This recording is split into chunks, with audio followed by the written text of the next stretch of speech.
బయట ఉన్న గోపికలకు సంవాదం కూర్చబడినది.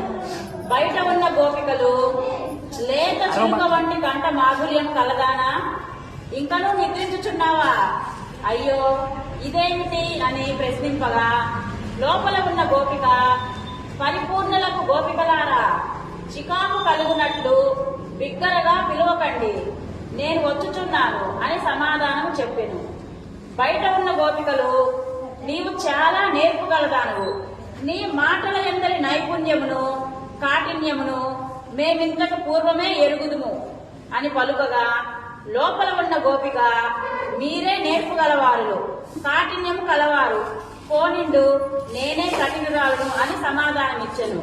బయట ఉన్న గోపికలు, నీకు ఈ ప్రత్యేకత ఏమి, ఆ విధముగా ఏకాంతము నుండిదవేలా, వేగముగా బయటికి రమ్ము అని పిలువగా లోపల ఉన్న గోపిక, గోపికలందరూ వచ్చినారా అని ప్రశ్నించినది.